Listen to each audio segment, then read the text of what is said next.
What's up mes petits cognos, c'est votre coach The Trainer. J'espère que vous allez bien, que vous avez passé une agréable semaine et surtout que ma dernière vidéo vous a plu. Alors aujourd'hui ça va être une vidéo un peu exceptionnelle parce que je ne voulais pas que ma chaîne tourne en chaîne de musculation, mais j'y ai été un peu forcé. Donc pourquoi est-ce que j'y ai été forcé? Eh ben, la semaine dernière, je suis tombé sur une vidéo de Nassim Saïli, donc un collègue que je respecte énormément, qui fait du très très bon contenu. Mais il a fait une vidéo sur masse ou volume, est-ce que ça existe encore? Alors j'ai apprécié fortement son contenu, mais il y a eu pour moi quelques erreurs sur lesquelles j'aimerais faire un point avec vous. Alors pour moi déjà, ce qui m'a le plus sauté aux yeux, c'est qu'il a associé volume à hypertrophie sarcoplasmique. Alors l'hypertrophie sarcoplasmique, qu'est-ce que c'est? L'hypertrophie sarcoplasmique, c'est l'augmentation du volume du sarcoplasme et des capillaires. Donc en fait, vous allez avoir une augmentation de l'acide lactique à l'intérieur du sarcoplasme et c'est ça qu'on va appeler l'hypertrophie sarcoplasmique. Et du coup, on ne peut pas appeler ça du volume car en fait, ce qu'on va appeler le volume, c'est l'hypertrophie tout court. Et l'hypertrophie, qu'est-ce que c'est? L'hypertrophie, c'est l'augmentation de la surface de section transversale du muscle. Donc ça, il l'avait bien expliqué, Nassim, c'est que lorsque vous allez découper une fibre musculaire, vous allez avoir une fibre que vous allez regarder au microscope, vous allez voir les myofibrilles et à l'intérieur, vous allez avoir aussi les sarcoplasmes. Et du coup, c'est ça qu'on va appeler le volume. Et le volume, ça va être l'hypertrophie en elle-même. Et l'hypertrophie en elle-même, elle regroupe l'hypertrophie myofibrillaire et l'hypertrophie sarcoplasmique. Et du coup, elle a 4 composantes. C'est l'augmentation des myofibrilles, l'augmentation des tissus, l'augmentation des capillaires et l'augmentation du sarcoplasme. Vous allez avoir les myofibrilles qui augmentent en nombre et en taille, les capillaires, eux, qui augmentent seulement en nombre, le sarcoplasme qui augmente en volume et les tendons et les tissus conjonctifs qui augmentent en épaisseur. Du coup, je vais vous dire pourquoi est-ce qu'on va dire que l'hypertrophie sarcoplasmique, c'est pas justement ce qu'on va appeler vulgairement le volume, car l'hypertrophie sarcoplasmique n'engage à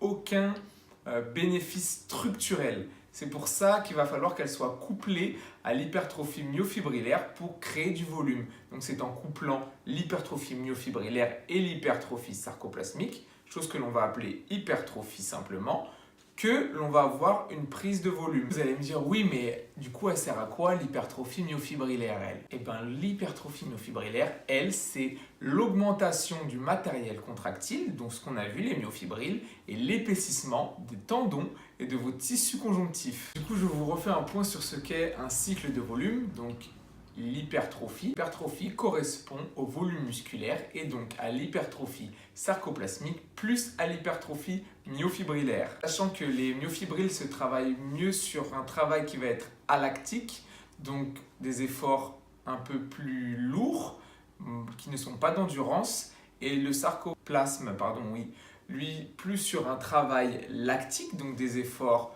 d'endurance, et du coup il s'agira de travailler sur les deux filières énergétiques. Et pour cela, vous avez plusieurs méthodes. Vous avez le lourd léger, vous avez le rest pause, le dégressif, le superset, le biset ou même le triset. Et les efforts, du coup, ça va être des efforts qui vont être répétés, ce qui veut dire des efforts d'endurance et des efforts dynamiques où on va chercher plutôt l'explosivité. Donc il faudra faire un mixte des deux pour faire ce qu'on appelle un cycle de volume. Donc je répète encore une fois, je sais que je me répète beaucoup, mais c'est pas facile pour vous et c'est pas facile pour tout le monde, pour ceux qui connaissent déjà. Il faut travailler les myofibrilles. Donc les myofibrilles, c'est le matériel contractile du muscle. Donc il va se travailler avec des charges, on va dire, de 6 à 10 répétitions par rapport à votre répétition maximale. Le sarcoplasme, lui, va être sur des efforts lactiques, donc d'endurance. Donc du coup, il faudra mixer ces deux-là pour avoir ce qu'on appelle un physique harmonieux, donc fort, et en même temps galbé et musclé, parce qu'on va avoir les physiques des personnes qu'on va appeler massives. On en connaît tous, des personnes qu'on dit oui, ils sont massifs, mais visuellement, ils ne sont pas beaux, esthétiquement parlant, ils ne sont pas beaux. Donc pour avoir cette harmonie-là, il va falloir faire ce qu'on appelle un cycle de volume ou une hypertrophie pour atteindre cet objectif-là. On mélangera donc des exercices polyarticulaires demandant un influx nerveux plus important et demandant plus de force à des exercices d'isolation. Le nombre de répétitions, lui, devra être d'environ 120 répétitions sur les gros muscles.